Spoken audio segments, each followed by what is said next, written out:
Sir, थोड्या वेळापूर्वी राज्याचे कृषी मंत्री माणिकराव कोकाटेंची पत्रकार परिषद झाली. त्या पत्रकार परिषदेमध्ये त्यांनी एक ठाम भूमिका मांडली की मी काही केलंच नाही, त्यामुळे मी राजीनामा कशाला देऊ, असं त्यांचं मत आहे. परंतु लगेचच रोहित पवारांनी पुन्हा एकदा ट्विट करत त्यांच्यावरती निशाणा साधलाय की प्रश्नोत्तराचा तास विधान परिषदेत सुरू असताना त्यांनी सगळा रमी गेम खेळताना त्यांचा तो व्हिडिओ आहे आणि एखादं ऍडव्हर्टाइजमेंट युट्यूबवरती स्किप करण्याकरता 20 सेकंड लागतात.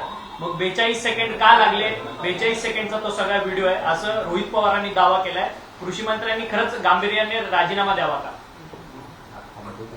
एक तर सगळ्यात आधी कृषी मंत्र्यांनी कबूल केलं पाहिजे की ते सभागृहात रमी खेळत होते. उगाच ते पॉपअप झालं, ऍड आली, हे छोट्याशा मुलालाही कळतं की ते कोणता पत्ता खेळत होते, विचार काय, डोकं का खाजवत होते. पॉपअप करताना डोकं खाजवावं लागतं का? विचार करून पत्ते खेळत होते आणि पुन्हा बेजबाबदारपणाचं वक्तव्य त्यांनी त्यांच्या पत्रकार परिषदेत केलं आहे की एवढ्या छोट्या मोठ्या गोष्टीचं एवढं मोठं काय. तुम्ही राज्याचे कृषी मंत्री आहात आणि ही छोटी मोठी गोष्ट आहे का? राज्याचा कृषी मंत्री अशा पद्धतीनं सभागृहात रमी खेळणं, राज्याच्या सभागृहात, या सभागृहातले लोक कोण कोण होते, त्याच्या परंपरा काय होत्या, आपल्या महाराष्ट्राची परंपरा काय सभागृहाची, असं असताना आणि तुम्ही आधीच अनेक वक्तव्य करून बसलेला शेतकरी विरोधात आणि म्हणून मला असं वाटतं तुमचं हे कृत्य अतिशय असंवेदनशीलतेचं आहे, शेतकऱ्यांच्या महाराष्ट्राच्या जखमीवर मीठ चोळणार आहे. मुख्यमंत्र्यांनी फक्त नाराजी व्यक्त केली, मुख्यमंत्री हतबल झालेले आहेत असं माझं मत आहे. या राज्याचे मुख्यमंत्री पूर्णपणे हतबल झालेले आहे. मंत्री काय करतात त्यांना काही करता येत नाही, आमदार काय करतात त्यांना काही करता येत नाही आणि म्हणून खऱ्या अर्थानं ज्या पद्धतीनं कोकाटेंचं जे कृत्य आहे अतिशय चुकीचं आहे. आज अजितदादांचा वाढदिवस आहे. मी म्हणेल अजितदादांच्या वाढदिवसाच्या दिवशी त्यांनी महाराष्ट्राला गिफ्ट दिलं पाहिजे की कोकाटेंचा राजीनामा घेतला पाहिजे. कोकाटे असं म्हणतायत की राजीनामा घेण्यासारखं कृत्य मी केलंच नाहीये आणि जर हे तुम्ही सिद्ध कराल तर पुढचं जे आता येणारं दिवाळी अधिवेशन आहे त्याच्यात मी राजीनामा देईन. मला असं वाटतं सगळ्यांना रमी खेळायला प्रोत्साहन द्या. हे कृत्य तुम्ही काही केलेलं नसेल तर खुलेआम सगळ्या महाराष्ट्राच्या मुख्यमंत्र्यांनी घोषणा करावी की रमी खेळणं म्हणजे काहीच न खेळण्यासारखा प्रकार आहे. सगळ्या महाराष्ट्रात रमी खेळण्यासाठी एक स्वतंत्र धोरण आखा आणि सगळ्या महाराष्ट्रातल्या जनतेने रमी खेळलं पाहिजे अशा प्रकारचा एखादा अध्यादेश तरी काढा. मग परंतु त्यांचंही म्हणणं आहे की ज्यांनी आरोप केले त्यांच्या विरोधात व्हायरल केला कोर्टात खेचला, बिनधास्त खेचावं, लवकरात लवकर खेचावं. या सगळ्या गोष्टीमध्ये त्यांनी लवकरात लवकर कोर्टाची पायरी चढावी आणि मला असं वाटतं जे कोणी ह्याच्यात दोषी असेल आणि तुम्ही जर रमी खेळत असाल तर तुम्ही राजीनामा देणार अशा पद्धतीनं त्यावेळेस कोर्टात खेचताना स्पष्ट करावं. परंतु सातत्यानं शेतकऱ्यांच्या बाबतीत एका पाठोपाठ एक वादग्रस्त विधानं सुरू असताना कृषी मंत्र्यांनी रमी पत्ते खेळण्यापर्यंतची ही मदत, खरं तर शेतकऱ्यांचा हा अपमान नाही का राज्यातल्या देशातल्या? अपमान आहे. मी सांगितलं ना, शेतकऱ्यांच्या जखमीवर मीठ चोळण्याचा हा प्रकार आहे. कारण ठीक आहे तुम्ही खाजगी जीवनात रमी खेळत असाल नाही तर आणखी काही खेळत असाल त्याच्याशी जनतेला काही देणं घेणं नाहीये. पण विधानसभा असो, विधान परिषद असो, या महाराष्ट्राच्या लोकशाहीचे प्रमुख मंदिर आहे, पवित्र स्थान आहे आणि या ठिकाणी रमी खेळणं मला असं वाटतं हे अपवित्र काम त्यांनी केलेलं आहे आणि त्याच्यामुळे हे शेतकऱ्यांच्या जखमीवर आताच्या काळात शेतकऱ्यांना अनेक प्रश्नांना सामोरं जावं लागतं. अशा काळामध्ये कृषी मंत्री जर असंवेदनशील असेल तर मला असं वाटतं शेतकऱ्यांचा वाली कोण आहे? सर, एकीकडे तेलंगणा, गुजरात सारखे राज्य आहेत त्या ठिकाणी रमी बॅन करण्यात आलेली आहे, मात्र आपल्याकडे मंत्रीच रमी खेळताना बघायला मिळतात. मला याच्यातलं डिटेल माहिती नाही, बॅन आहे की चालू आहे, पण पत्ते खेळताना आपल्याकडे रमीला मला असं वाटतं गुन्हा मानत नाही असं मला वाटतं. परंतु जर अशा पद्धतीनं बॅन बाकीच्या राज्यात असेल तर आपल्याकडे सुद्धा अशा पद्धतीनं बॅन असला पाहिजे. परंतु सध्या जुगाराचा तर सुळसुळाट आहे या राज्यामध्ये, ऑफिशियली जुगार या राज्यामध्ये चालतोय आणि त्याला राज्य सरकार प्रोत्साहन देत आहे. पण सर, 1 रुपया म्हणजे त्यांचं एक वादग्रस्त वक्तव्य होतं की 1 रुपया सुद्धा भिकारी घेत नाही असं त्यांनी एक वक्तव्य केलेलं होतं. तर आज त्याच्यावरती स्पष्टीकरण देताना म्हणतात की मी भिकारी शेतकऱ्यांना म्हटलो नव्हतो, तर सरकार सरकारला शेतकरी 1 रुपया देतात, त्यामुळे त्यांचा बोलण्याचा रोख आता सरकार कुठेतरी भिकारी आहे अशा पद्धतीने ते बोलले. ते पण जो बूंद से गए वो हौद से आती नहीं रहती. जे त्यांनी वक्तव्य केलं त्याच्यातून त्यांच्या इज्जतीचा इब्रतीचा जो बोजवारा वाजायचा तो वाजलेला आहे. परंतु त्यांच्या इज्जतीचं जे व्हायचं ते होत राहील. परंतु या महाराष्ट्राची इज्जतीचे लक्तर त्यांनी टांगले नाही पाहिजे, हा सगळ्यात महत्वाचा मुद्दा आहे. सर, तुम्ही परिषदेमध्ये असता, तुम्ही विरोधी पक्षनेते आहात. माणिकराव कोकाटे यांना अनेक वेळा विधान परिषदेत प्रश्नांची उत्तरं देताना पण त्यांना ते जमलं नाही. अनेक वेळा सत्ताधारी आमदार त्यांच्यासोबत भिडले. तर त्यांचा एकंदरीत म्हणजे कामकाज देखील कसं आहे, तुम्ही त्यांच्या कामकाजाकडे कसं पाहता? कामकाज आता सरकारच्या निर्देशानुसार ते काम करतात. कामकाज म्हणूनही कोणताच मंत्री, आता त्यांचंच एकट्याचं काय, महाराष्ट्रातला कोणताच मंत्री समाधानकारक काम करू शकत नाही, अशा प्रकारची स्थिती आहे. त्यामुळे त्यांच्याच एकट्याविषयी काय बोलायचं. महाराष्ट्रातल्या कोणत्या मंत्र्याचं समाधानकारक काम आहे ते एकही हाताच्या बोटावर सुद्धा मोजता येणार नाही, एवढे सुद्धा लोक याच्यामध्ये नाहीये. सर, माणिकराव कोकाटे यांचा जो व्हिडिओ आहे तो कुठेतरी सत्ताधारी पक्षातीलच नेत्यांनी व्हायरल केल्याचं सांगितलं जाते, कारण त्यांच्या मागे सत्ताधारी पक्षातले आमदार आणि काही मंत्री उत्तर देण्यासाठी बसतात. असं नाही, कॅमेरे आहे तिथं लागलेले, कोणी काढला अशातला भाग नाहीये. तो कॅमेरे लागलेले ह्याच्यामध्ये, या कॅमेऱ्यातून व्हिडिओ कॅमेरे लागलेले तिथं, कोणी टिपलं असेल त्याला काय. परंतु माणिकराव कोकाटे म्हणतात की या सगळ्या संदर्भातली सखोल चौकशी जी आहे ती झाली पाहिजे म्हणून, कारण की व्हिडिओ रेकॉर्ड कोणी केला या संदर्भात देखील ते प्रश्नचिन्ह उपस्थित करताना पाहिलं. मला असं वाटतं व्हिडिओ कोणी रेकॉर्ड केल्यापेक्षा तुम्ही रम्मी खेळत होते का नव्हते हा सगळ्यात महत्वाचा मुद्दा आहे. बाकी व्हिडिओ रेकॉर्ड कोणी केला असेल नसेल हा वेगळा मुद्दा आहे, पण तुम्ही रम्मी खेळत होते का नव्हते एवढा याच्यातला महत्वाचा मुद्दा आहे असं मला वाटतं. परंतु ते इतक्या ठाम पद्धतीने कसे बोलतायत, ज्या पद्धतीने रोहित पवारांनी सुद्धा ट्विट केलं, तुम्ही देखील दावा करतायत की ते रमीच खेळत होते, परंतु कृषी मंत्री मात्र आपल्या भूमिकेवरती नेहमीप्रमाणे ठाम आहेत की मी रमी खेळलोच नाही आणि एवढं काय मोठं झालंच नाही. रमीच खेळत होते, जरा आणखी झूम करून बघा, पूर्णपणे पत्ते सुद्धा दिसतील, पाहिजे एका दुर्री एका चौरी. ते म्हणतायत की मी व्हिडिओ स्किप करत होतो, माझा फोन स्किप असा करत नसतात, लहान मुलांना स्किपचं बटन दाबावं लागतं, आपोआप स्किप होत असतं, क्षणात होत असतं, त्याला सेकंद सुद्धा लागत नाही.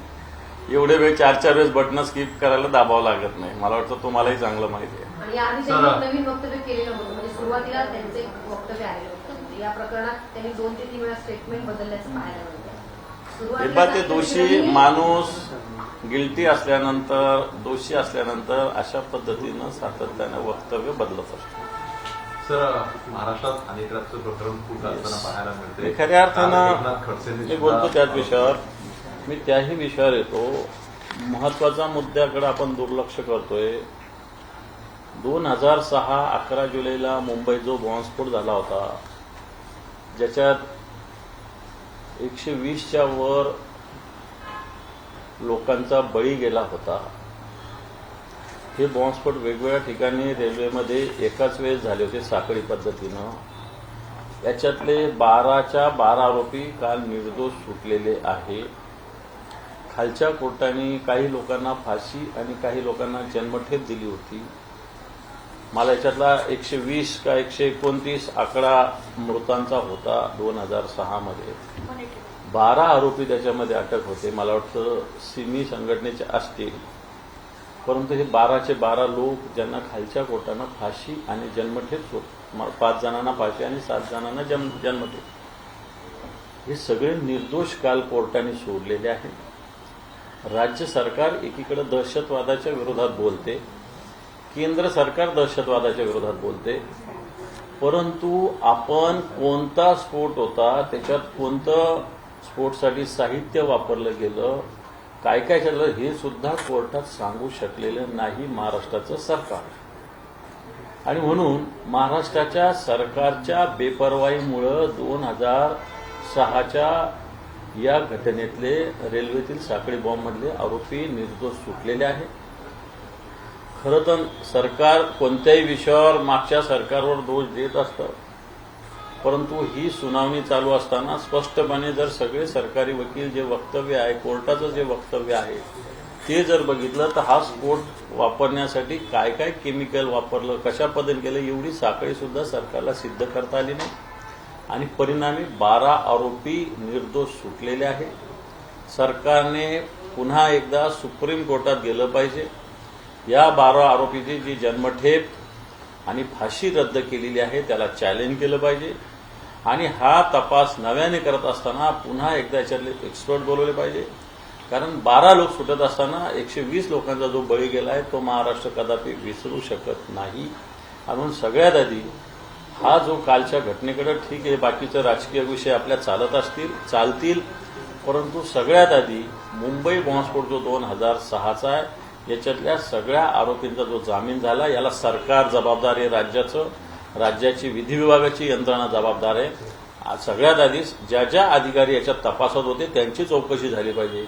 नव्याने याची चौकशी करून पुन्हा एकदा सुप्रीम कोर्टात गेलं पाहिजे आणि या 12 लोकांची जन्मठेप आणि फाशी कायम झाली पाहिजे अशा प्रकारची मागणी आम्ही आपल्या निमित्तानं करत आहोत. दुसरी गोष्ट, राज्यामध्ये 30,000 नर्सेसचा मागच्या 3-4 दिवसापासून संप चालू आहे. याच्याकडे सुद्धा कोणाचंही लक्ष नाही. रुग्णांचे हाल होत आहेत, ऑपरेशन्स कित्येक स्थगित झाले, काहींचा जीव जातोय, परंतु या विषयाकडे सरकारने कुठेही ढुंकून बघितलेले नाही. जे कंत्राटीकरण नर्सेसच्या कामाचं होतंय त्यांना जे वेगवेगळ्या वेतनाचे जे काही आयोग आहे त्याच्या पद्धतीनं त्यांना वेतन मिळत नाही. इकडे भ्रष्टाचार कोट्यवधी रुपयाचा, अब्जावधी रुपयाचा सरकार करतं, परंतु ज्या नर्सेस महत्वाच्या, नर्स म्हणजे एक सेवा करणारे घटक आहे आणि ह्या 30,000 नर्सेस मागच्या 4-5 दिवसापासून संपावर आहे. यांच्या संपावर सरकारने तोडगा काढला पाहिजे. कारण महाराष्ट्रातल्या सगळ्या आरोग्याची, सार्वजनिक आरोग्याची अव्यवस्था याच्यामुळे झालेली आहे. कित्येक रुग्णांचे फोन येतात, डॉक्टर्सना स्वतः वेगवेगळ्या गोष्टी कराव्या लागतात आहे. डॉक्टरनी करू नये अशातला भाग नाही, परंतु हा नर्सेस यांचा संप मिटवण्यासाठी राज्य सरकारने तातडीनं पावलं उचलण्याची आवश्यकता आहे. त्याचप्रमाणे परवाच्या दिवशी राष्ट्रवादी काँग्रेस कार्यकर्त्यांनी ज्या पद्धतीनं लातूरला छावाच्या कार्यकर्त्यांना मारहाण केली, जी आता तुम्ही कोकाटेंचा विषय काढला त्या संदर्भात मला वाटतं प्रत्येक गिफ्ट तिथल्या कार्यकर्त्यांनी राष्ट्रवादीचे जे प्रदेशाध्यक्ष तटकरे साहेबांना दिलं. तटकरे साहेबांनी शांततेनं, ठीक आहे अशा वेळेस आंदोलन असल्यावर आंदोलनाच्या भूमिका असताना शांततेने त्यांनी त्यांच्या पद्धतीनं अतिशय शांततेने या सगळ्या गोष्टी सहन केल्या असं म्हणेल मी, परंतु या सहन कराव्याच लागतात. आणि त्याच्यानंतर जे राष्ट्रवादीच्या गुंडांनी ज्या पद्धतीनं मारहाण केली त्या व्यक्तींना, एखाद्याला एखादी चापट मारणं, एखादा बुक्का मारणं इथपर्यंत मी समजू शकतो, परंतु जी जीवघेणी मारहाण राष्ट्रवादी काँग्रेसचे, मग ते कोण सूरज चव्हाण आहे कोण आहे मला माहिती नाही, आणखी तिथले काय राष्ट्रवादीचे जिल्हाध्यक्ष, शहराध्यक्ष या सगळ्यांनी ज्या पद्धतीनं मारहाण केली, काय गुन्हे दाखल केले? खरं तर 307 गुन्हा दाखल व्हायला पाहिजे होता आतापर्यंत, कारण जीवे मारण्याचा प्रयत्न त्या छावाच्या कार्यकर्त्यांचा झालेला आहे. हेच काम जर विरोधी पक्षाच्या एका लोकांनी केलं असतं तर मला असं वाटतं सरकारने त्यांना देमाय धरणे काय केलं असतं. परंतु ही गुंडागर्दी, भले लातूरची गुंडागर्दी असेल, विधान भवनातली गुंडागर्दी असेल, विधान भवनाच्या कॅन्टीनमधली गुंडागर्दी असेल, हे ज्या पद्धतीने या राज्यात चालू आहे, मला वाटतं येणाऱ्या काळामध्ये, मला आठवतं उद्धवजींचं सरकार असताना किरीट सोमायला इथं काहीतरी खर्चटलं होतं, तर राष्ट्रपती राजवटीची मागणी भारतीय जनता पार्टीने केली होती. त्या राणा दाम्पत्यांना अटक केली तर राष्ट्रपती राजवटीची मागणी यांनी केली होती. म्हणून आताची स्थिती त्याच्यापेक्षा भयावह आणि म्हणून या राज्यामध्ये अशा पद्धतीनं कायद्याचं राज्य राहिलेलं नाही. आता सत्ताधारी पक्षाच्या लोकांना कशा पद्धतीने अडकवतात, माझ्याकडे एक उदाहरण आहे, असे अनेक मी देईन, परंतु एक उदाहरण काल रात्रीचं आहे. आमचे शिवसेनेचे अहिल्यानगरचे शहर प्रमुख आहे किरण काळे यांच्यावर रात्री 9:30 वाजता कर्जतच्या एका महिलेने गुन्हा दाखल केला. हा गुन्हा दाखल करताना तिच्याबरोबर कोणती तरी संघटना, त्याचे लोक होते, पवन भिंगारदेवे, भीम आर्मी, बहुजन एकता मिशन, आता कोणती संघटना माहीत पण नाही, आणि त्या महिलेच्या सांगण्यावरून ताबडतोब शिवसेनेच्या जिल्हा प्रमुखांना अटक केली. आता मला असं वाटतं अशा अटकेला चौकशी केली पाहिजे. कर्जत आणि हे राहणारे नगर कोणताही संबंध नाही, परंतु स्थानिक राजकारणातील तिथले राष्ट्रवादीचे संग्राम जगताप हे आमदार आहे यांच्या सांगण्यावरून अशा पद्धतीनं ही कारवाई पोलिसांनी केलेली आहे. सत्ताधारी पक्षाचे हातचे बाहुले मला असं वाटतं राज्याचे पोलीस झालेले आहे. वेगवेगळ्या ठिकाणी मी शेकडो उदाहरणं असे देऊ शकतो, जे हे किरण काळेंचं आहे, शिवसेनेचे जिल्हा प्रमुख आहे, अहिल्यानगरचे शहर प्रमुख आहे. आणि म्हणून अशा पद्धतीनं एकीकडे अशा पद्धतीनं सत्ताधारी पक्ष काम करतो आणि एकीकडे अशा पद्धतीनं गुंडागर्दी करतोय. आणि म्हणून प्रामुख्यानं मुंबईतील साखळी बॉम्बस्फोटातील आरोपावर कारवाई व्हावी, सरकारी रुग्णालयातील नर्सेसचा संप मिटवावा, गुंडागर्दीचा बंदोबस्त करावा, रमी खेळणाऱ्या मंत्र्याला घरी पाठवावं आणि सगळ्यात महत्वाचं, काल जे एकनाथ खडसे यांनी आरोप केला, लोढा नामक जो व्यक्ती भारतीय जनता पार्टीचा आहे, हनी ट्रॅपमध्ये अशा पद्धतीने हा हनी ट्रॅप, नाशिकचा हनी ट्रॅप मला असं वाटतं स्वतंत्र प्रकरण आहे. नाशिकच्या हनी ट्रॅपमध्ये सुद्धा कोण कोण आहे, काय काय आहे, कोण अधिकारी आहे, आताच्या सत्ताधारी पक्षातले सुद्धा काही लोक याच्यामध्ये आहेत का घडवण्यामध्ये, मला असं वाटतं या सगळ्यांची चौकशी, याच्यातून महाराष्ट्राची बदनामी होत आहे. मग नाशिकचं हनी ट्रॅपचं प्रकरण असेल त्या रिसॉर्टमधलं, किंवा हे लोढाचं हनी ट्रॅपचं प्रकरण असेल. आता लोढा कोणाच्या जवळचा आहे काय सगळ्यांना तुम्हाला माहिती आहे. कशा पद्धतीनं त्यांनी प्रवेश केला भारतीय जनता पार्टीमध्ये, मागच्या वेळेस वंचितचा उमेदवार पाहत होता, मग त्यांनी भारतीय जनता पार्टीला पाठिंबा दिला आणि त्यावेळेसपासून तो कोणाच्या जवळचा निर्माण जवळचा झालेला आहे. तर हे सगळे विषय बघितले, एकीकडे गुन्हेगारांना संरक्षण दिलं जातं आणि एकीकडे विरोधी पक्षाच्या कार्यकर्त्यांना कशा पद्धतीनं जेलमध्ये पोहोचवलं जातं. अशा पद्धतीनं कायदा आणि सुव्यवस्था खुंटेला टांगलेली महाराष्ट्रातली आत्ताच्या घडीला झालेली आहे, असं आमचं मत आहे. सर, हनी ट्रॅपच्या बाबतीत जर आपण पाहायला गेलं तर मग मुख्यमंत्री देवेंद्र फडणवीस यांनी काय सांगितलंय की लोढा यांचे फोटोज सुप्रिया सुळेंसोबत असतील किंवा शरद पवारांसोबत देखील आहेत, मात्र पुरावे द्या, विरोधक पुराव्यांअभावी आरोप करत आहेत. मी ज्या वेळेला विरोधी पक्ष नेता होतो त्यावेळेला मी पुरावे दिले आणि पुरावे मला सिद्ध करावे लागले नाहीत. विरोधकांवर ही वेळ येते आता की त्यांना त्यांचे पुरावे सिद्ध करावे लागतात. मला असं वाटतं त्याला पोलिसांनी अटक केलेली आहे. देवेंद्र फडणवीसांचा फोटो म्हणजे देवेंद्र फडणवीस आहे त्याच्यात, असं कुठं आम्ही म्हटलं. पण त्यांच्या पक्षाचा तो कार्यकर्ता हे तर कबूल करा. वंचित बहुजन आघाडीचा तो उमेदवार झाला होता, त्याला त्यांनी नंतर 4-5 दिवसात फॉर्म वापस घेतला आणि भारतीय जनता पार्टीला पाठिंबा दिला, भारतीय जनता पार्टीमध्ये त्यांनी प्रवेश दिला. मुद्दा एवढा आहे की अशा पद्धतीनं कृत्य करणारा भारतीय जनता पार्टीचा कार्यकर्ता आहे, एवढंच आम्हाला सांगायचं आहे. बाकी आम्ही फडणवीस त्याच्यात आहे किंवा कोणी आहे असं आम्ही कुठं म्हटलेलं आहे. पोलिसांनी अटक केलंय, सगळा गुन्हा रन झालेला आहे, आता त्याचा तातडीनं तपास व्हावा एवढंच आमचं म्हणणं आहे. आणि लोढांचा पूर्ण इतिहास बघितला तर ते लोढा कोणाच्या जवळचे हे जरा समोर आणावं, तपास करायचा सांगितलं आम्ही. पुरावे तर आहेच ना सगळे. सर, हिंदी में जानना चाहते काल भूषण गवई यांनी ज्या प्रकारे शिरोमणी दिले आहे बरोबर आहे. काल देशाचे मुख्य न्यायाधीश यांनी कर्नाटकच्या बेंगलोरमधल्या एका प्रकरणावर चर्चा करताना ईडीच्या विषयी जे वक्तव्य केलं आहे की तुमच्या निवडणुकीच्या मतदानाचे लढे मतदारामध्ये लढा, त्याच्यात ईडीनं सुपारी घेण्याची गरज नाही, अशा पद्धतीनं त्यांनी वक्तव्य केलं आहे. आणि मला वाटतं सत्य त्यांनी बोललेलं आहे, कारण जे कर्नाटकचं प्रकरण आहे त्याच्यापेक्षा भयानक प्रकरण महाराष्ट्रात आहे. म्हणजे तसं पाहायला गेलं तर कर्नाटकचं प्रकरण हे सोपं प्रकरण आहे. तसं बहीण भावाचं एकमेकांना गिफ्ट दिलेली जमीन आहे, ॲक्विजिशन आहे, काय बेंगलोर प्राधिकरणाने अशी ती केस आहे. पण त्याच्यापेक्षा भयानक प्रकरणं आम्ही समोर ठेवलेली आहेत, तरी त्याच्यावर कोणत्याही प्रकारची ईडी कारवाई करत नाही. आणि कर्नाटकच्या याच्यावर कारवाई करते. तर मला वाटतं मुख्य न्यायाधीशांनी महाराष्ट्रामध्ये ज्या ईडीच्या इन्क्वायरी झाल्या, मग संजय राऊत साहेबांवर झाल्या मागच्या काळामध्ये, अन्य अनिल पवारांना कित्येक दिवस बोलवलं गेलं, आता रोहित पवारांच्या इन्क्वायऱ्या करतायत. या सगळ्या राजकीय हेतून आहे आणि हे मला असं वाटतं सर्वोच्च न्यायालयाच्या न्यायाधीशांच्या किंवा सगळ्यांच्याच लक्षात आलं, हे खरं तर चांगली गोष्ट आहे. सर, राष्ट्रीय राजकारणामध्ये जे उपराष्ट्रपती आहेत देशाचे जगदीप धनखड यांनी अचानक पद्धतीने राजीनामा दिलाय. प्रकृती अस्वस्थच्या कारणामुळे त्यांचा हा सगळा राजीनामा झालेला आहे आणि अखेर त्यांचा राजीनामा देखील स्वीकारण्यात आलेला आहे. 15 तास उलटून गेल्यानंतर त्यांचा राजीनामा स्वीकारला जातो.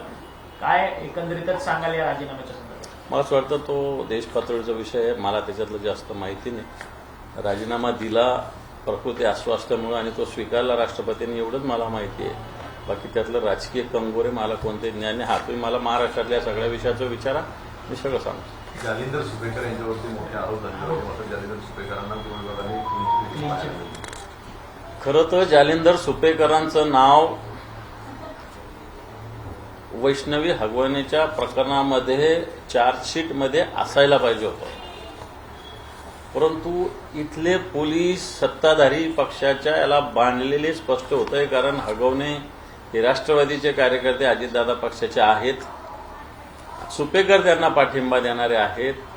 फक्त सुपेकरांचं नाव चार्जशीटमध्येच असलं पाहिजे. या सुपेकरांवर फक्त तेवढाच आरोप नाही तर अनेक मागच्या 10-15 वर्षांनी आरोप आहेत त्यांच्याकडे. खरेदीमध्ये, घोटाळ्यामध्ये आहे, पोलीस सेवा करत असताना वेगवेगळ्या पद्धतीने कसं कोणाला फेवर केलं त्याचे आहेत. आणि म्हणून महाराष्ट्राचं पोलीस दल अशा पद्धतीनं एवढ्या मोठ्या गुन्हेगारांना क्लीन चिट देतं, याचा अर्थ या राज्यात काय चालू आहे अनागोंदी हे लक्षात येतं. सर, हिंदी में जानना चाहते हैं, वीडियो वायरल होने के बाद आप प्रेस कॉन्फ्रेंस लेकर कोकाटे जी ने ये कहा है कि मेरे खिलाफ इंक्वायरी कर लो और कुछ निकलेगा तब मैं इस्तीफा दूंगा. मैं समझता हूं राज्य के कृषि मंत्री इस प्रकार असंवेदनशीलता से वर्तन कर रहे, सदन में रमी खेल रहे, ये महाराष्ट्र के लिए बहुत खेदजनक, चिंताजनक है.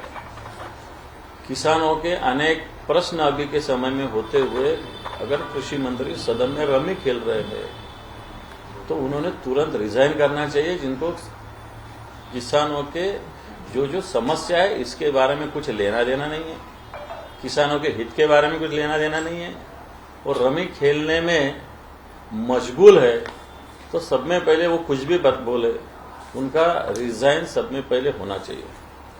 उसी प्रकार हमने एक बात रखी, जो मुंबई बॉम्ब स्फोट हुआ था 2006 में अलग अलग जगह, उसमें 120 के ऊपर लोग मरे थे.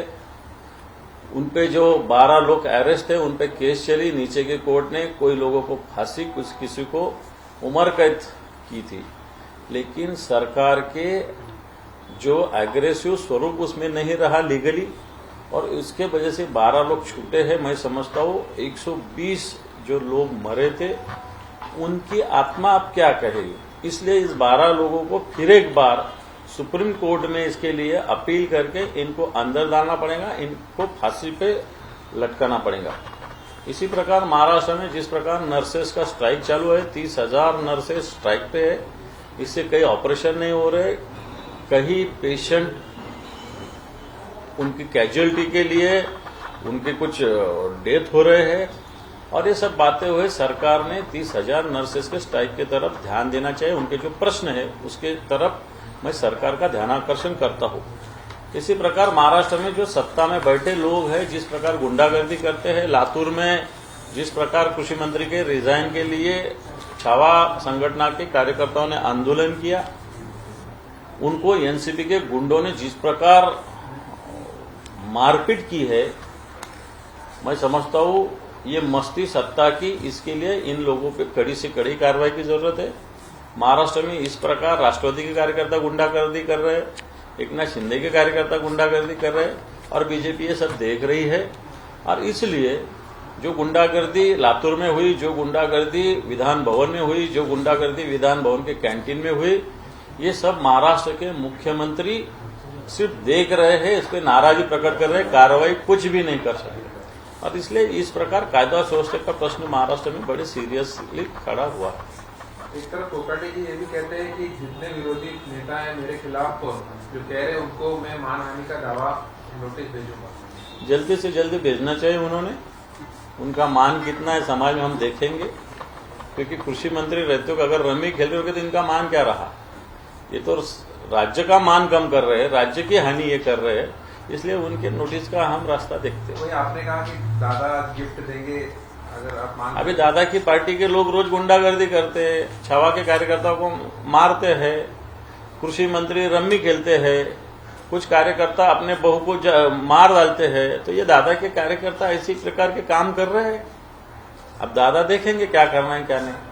सर, वहीं दूसरे राज्यों में रमी बैन की गई है, उसको लेकर के महाराष्ट्र में कदम उठाने चाहिए. मैं समझता हूँ कहाँ बैन की कहाँ नहीं की मुझे पता नहीं, लेकिन अगर ज्यादा से ज्यादा जगह पर बैन हुई तो बैन करना चाहिए। मेरा सवाल है, रमी कौन खेलता है कौन नहीं खेलता उससे हमको लेना देना नहीं, लेकिन सदन ये लोकशाही का एक पवित्र मंदिर है डेमोक्रेसी का, वहां पे इस प्रकार रमी खेलना गलत है, ये हमारी भूमिका है। तो वाइस प्रेसिडेंट जगदीप धनखड़ ने अचानक इस्तीफा दे दिया है, जिसको लेकर के काफी घमासान मचा हुआ है राजनीति में।